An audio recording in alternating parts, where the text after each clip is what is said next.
Okay, this video is for students who were absent on Wednesday and Thursday of week number 2 of the school year. We're looking at Wednesday, August 18th and Thursday, August 19th. On page 3 of your notebook, take a look at Google Classroom and you will see how to set up page 3. We are going to discuss our class syllabus. You do need to leave a space for a parent or guardian to please sign this once you are finished. These signatures are due by this Friday, August 20th. This will be a part of your grade for our first notebook check. So there are 4 boxes that we are looking at on page 3. I am going to start with the box labeled Notebooks. What I would like for you to do here is please copy down the same information that I'm going to present. You can use whatever colors you wish. Just make sure that you are doing legitimate graphic notes, which means color and picture and text as we go. For notebooks and for grading, I will give you all the information directly. When we get down to the bottom 2 boxes, absences and plagiarism, at that point I will give you just the words and you will be responsible for coming up with your own graphics to go along with the words. Let's start with notebooks. For notebooks, you must have a minimum of 3 colors per page. More would be awesome, less will get you fewer points on your assignments. 3 colors per page is minimum. Our pages have to match. What I mean by this is that our pages are numbered. The pages that I have in my notebook need to match the pages that you have in yours. So right now we are working on page 3. If you run out of room on page 3, I do not want you to go ahead to page 4. Instead, I would ask that you let me know that you're out of room, and I will get you a piece of paper that you can tape to the bottom of page 3 to give yourself more space. But the entire class needs to be on the same page at the same time. In terms of grading your notebooks, they will be graded about every 2 weeks or so. So here I am demonstrating how to use a quick little sketch in your graphic notes as well as color. I drew a little calendar here, Monday through Friday, and then I highlighted 2 of those weeks. And then I used an arrow, which is another element of graphic note taking, to show that notebooks will be graded every 2 weeks on average. Sometimes they'll be graded more frequently. It just depends on what is going into our book. And finally, supplies that you need every single day. You need your notebook every day for this class. You need your writing supplies every day for this class, at a minimum 3 different colors. If you forget something, it's not a problem. Just let me know. I will loan you some paper. I will get you some coloring supplies so that you can keep up with the class. But ideally, you want to keep your stuff with you every day. For now, please pause this video and complete this part of page 3 before we move on to grading. At this time, I'm going to move on to the next box over. This is called grading. This is my grading policy. I weight my grades, meaning that I have different categories of assignments that are worth different amounts of points. And I'm going to show that using a pie chart. So this pie chart is divided up into 4 pieces. 3 of those pieces are worth 30% each, and then there's a small piece down here that is worth 10%. Altogether, this gives you 100% of your grade. I'm going to start up here with this red 30%. This represents classwork. Classwork are easy one-day activities that you do by yourself for the most part. Pretty much everything we have done so far in class this school year is considered classwork. 30% of your grade are these small, easy one-day assignments. Another 30% of your grade is labs and projects. Labs and projects include group work. Anytime that you have to work with other people on something a little more complicated, it would be considered part of this piece of the pie. If we have multi-day assignments, for example, we'll have an ocean circulation assignment coming up second semester that's going to take an entire week to complete. That is considered a multi-day assignment, and it's labeled under labs and projects as well.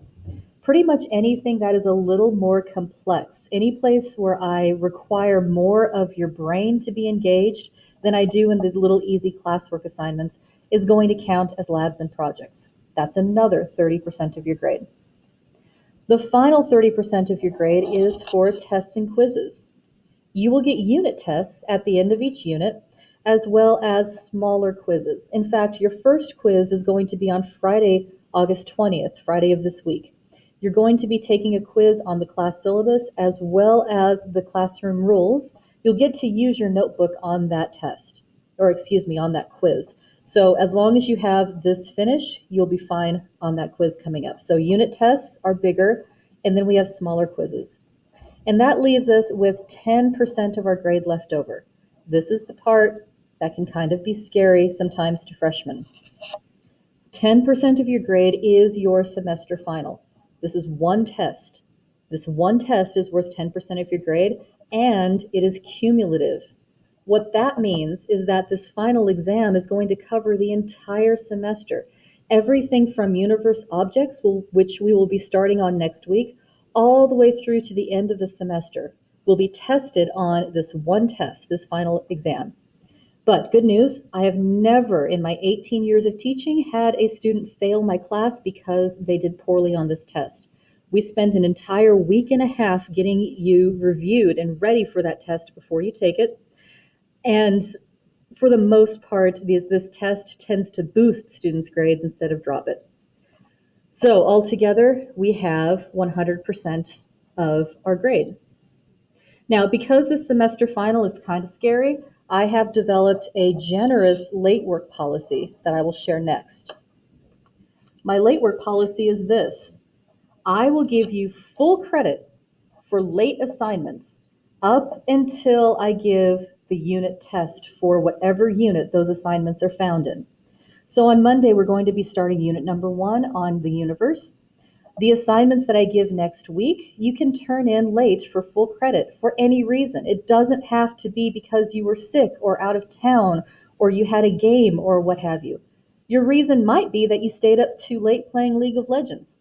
That's okay. I don't care what the reason is. I will give you, or you have the opportunity to earn full credit on your late assignments until I give the test for that unit.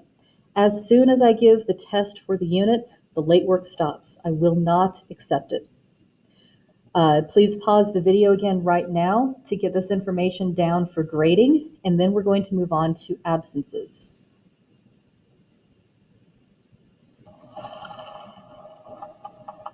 So for absences and plagiarism, instead of giving you all of the pictures and all of the colors that you need, like I did up top here, now I'm going to turn you guys loose a little bit. Instead, I'm going to give you just the words. And it's going to be your job to come up with the graphics that go along with those words. Remember that with graphic notes, a graphic does not have to be a picture necessarily. It doesn't have to be an object. Instead, it could be an arrow, like what I've done here. It could be a call-out box, like this. It could be a fancy type of font. It does not have to be an object necessarily. For these two boxes, you do have to write down the same words that I have put here, but you are responsible for making it graphic. So let's start with absences. If you are absent, the first thing you need to do is to check Google Classroom. I will post what we do every day on Google Classroom before I go home at the end of the day. Rarely do I have an exception to that rule. Occasionally, if I have to do something immediately after school, I may have to wait until I get home that evening. But generally speaking, I will have your assignments posted on Google Classroom as soon as possible. Your first job is to go check Google Classroom for what it is that we did that day. Then, after reading Google Classroom, if you do not understand the assignment, ask me about it. If you're going to be home for a while, that's okay. Just email me and we can communicate through email. If you're going to be back in person the next day, then just ask me when you get here. But when you ask about the work, you need to prove to me that you checked Google Classroom first. Here's how you do that. If you come to me and say something like, Ms. Libke, I was gone Friday, what did I miss? That tells me automatically that you didn't check Google Classroom because you're not asking me a specific question. Instead, if you were to come in and say something like, Ms. Libke, I was gone on Friday and I saw on Google Classroom that you gave a quiz. When can I make up that quiz? Perfect. That tells me that you tried, you checked Google Classroom, you didn't understand something, and then you came to ask me about it. Do not ask me what you missed, because the first thing I'm going to say is go check Google Classroom, and I won't talk to you again until you've done that. So you've checked Google Classroom, you've asked me for clarification on the work, Now you are responsible for yourself. You need to get that work turned in. I will not have the energy or the time to track you down to let you know that you are missing assignments. You are still going to be held to the same late work rule. You still have to have it turned in by the unit test, but you're responsible for getting that work turned into me. And again, if there's something you don't understand, ask me.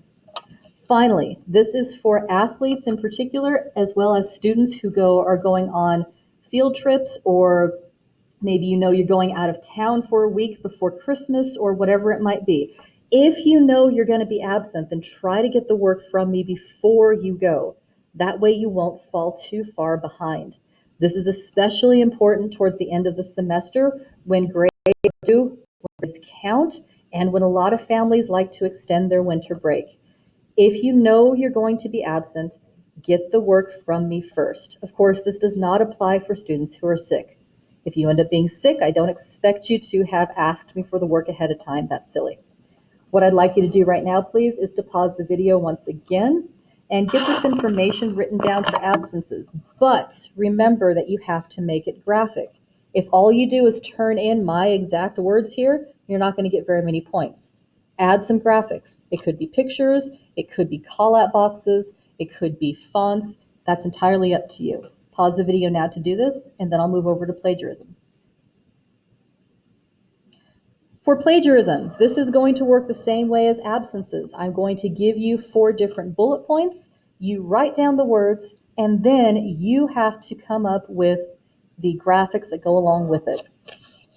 Plagiarism is when you turn in work that is identical to somebody else or nearly identical. Nearly identical means that you changed a couple of words and think that I wouldn't notice. There are some assignments when your work will be identical to everybody else's. This top part of the page is a good example. Everybody's box number 2 up here on grading is going to look the same. That's not plagiarism because that was the assignment. But if we have assignments where you are expected to develop your own work, your own thoughts, or your own pictures, and you turn in work that is identical to somebody else, that's plagiarism. Couple of different ways that plagiarism takes place. When work is copied from another student or when it is copied from a website. I do not accept quotation marks around copied work from websites. Unless we are doing some kind of a research project where you have to present a quote from a different source, that's okay. But on most of my assignments, you have to take the information that you learn from another website, if that's what we're doing, and synthesize it. That means turn it into something else. Turn it into your own work. Do not use quotes as a loophole to get out of having to do your own work here. Now, the third bullet point is going to upset some of you. It always upsets people every year. That's my grading policy when it comes to plagiarized work. All identical assignments will get zeros. What this means is that it does not matter if you were the one that copied or if you were the one that allowed somebody else to copy. Regardless, all parties involved are going to get a 0. I am not going to take the time to investigate. What happens every time I catch someone like this is that they say, oh, I didn't know that they looked at my book. Well, guess what? You need to protect your notebook. Protect your notebook from other people. Feel free to help each other, but helping is not allowing someone to copy. Be cautious of this. I had an incident last school year where I had 2 students turn in identical work, but one student didn't even know who the other student was. What had happened was that one student allowed a friend to take a photo of her notebook, and then that friend passed that photo off onto someone else that the first person didn't even know. So both people got zeros when the first person didn't even know the second person had copied in the first place. Okay? Protect your work, protect your notebook so that you don't accidentally get caught with a 0. Pause this video, get this information down for the plagiarism box, and again, add your own graphics. And when you are finished, you have your class syllabus ready to go. Don't forget to have a parent sign up here at the top. This will be graded on Friday, August 20th. Thank you.